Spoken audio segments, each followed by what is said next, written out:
Assalamualaikum warahmatullahi wabarakatuh. Perkenalkan, nama saya Erlangga Rejinar dari kelas Manajemen 4. Di sini saya akan mempresentasikan tentang evolusi teori manajemen.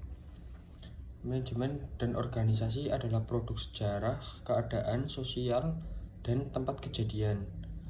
Jadi kita dapat memahami evolusi teori manajemen dalam arti bagaimana manusia berkecimpung dengan masalah hubungan pada kurun waktu tertentu dalam sejarah.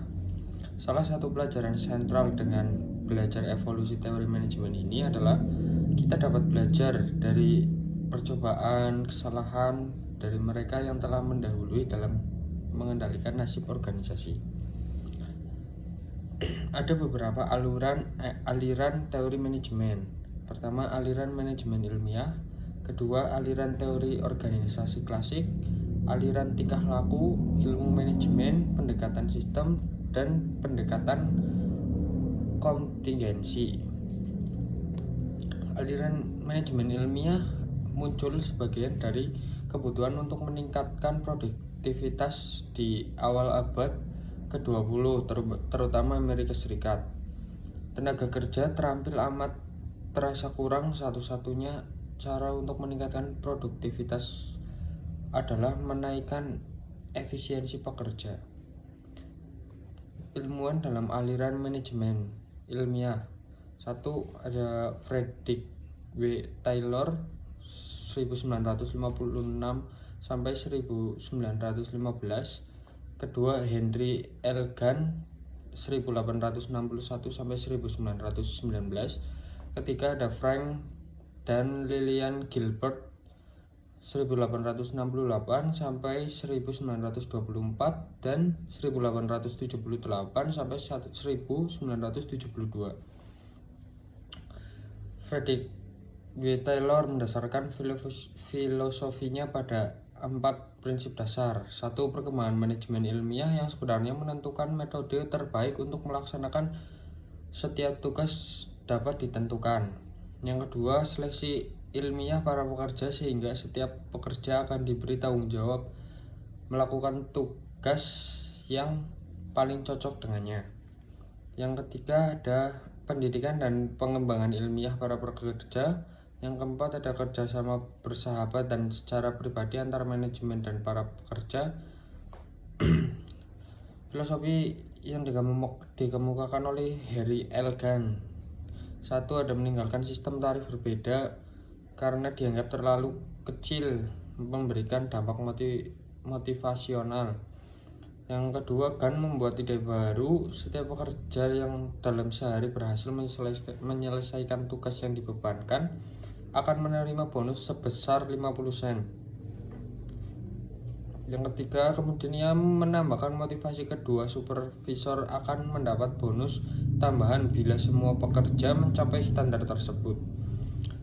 Gann mempelopori sistem pencatatan dengan bagan untuk jadwal produksi. Yang ketiga, ada Frank and Lillian Gilbert, yaitu Lillian dan Frank bekerja sama mempelajari kelelahan dan gerakan serta memfokuskan pada berbagai cara untuk mendorong kesejahteraan pekerja individual. Yang kedua, ada dalam konsep mereka, gerakan dan kelelahan saling berkaitan. Gerakan yang dihilangkan akan mengurangi kelelahan. Mereka berusaha mencoba mencari gerakan ekonomis untuk setiap tugas dan dengan tujuan meningkatkan prestasi dan mengurangi kelelahan. Ilmuwan aliran teori organisasi klasik, ada Harry Fayol 1841 sampai 1925, ada Max Weber 1864 sampai 1920, ada Mary Parker Follett 1868 sampai 1933, ada Chester I. Burnett 1886 sampai 1861. Harry Fayol berpendapat bahwa praktek manajemen yang mantap mempunyai pola tertentu yang dapat diidentifikasikan dan dianalisa. 14 prinsip manajemen, yaitu pembagian tugas, wewenang manajemen, manajer, disiplin, kesatuan komando, kesatuan dalam pengarahan, kepentingan individual di bawah kepentingan umum, imbalan, sentralisasi, hierarki, susunan, keadilan, stabilitas staf, inisiatif, dan yang terakhir semangat korupsi. Max Weber mengemukakan tentang manajemen birokrasi yang menekankan pada kebutuhan akan hierarki yang ditempatkan dengan ketat untuk mengatur peraturan dan wewenang dengan jelas. Yang kedua ada Mary Parker Follett, manajemen adalah seni melaksanakan pekerjaan melalui manusia atau seni menyelesaikan pekerjaan melalui orang lain. Yang ketiga ada Chester I. Barnett, yaitu perusahaan dapat beroperasi efisien dan tetap bertahan hanya kalau sasaran organisasi dibuat seimbang dengan tujuan dan keperluan individu yang bekerja untuk perusahaan tersebut.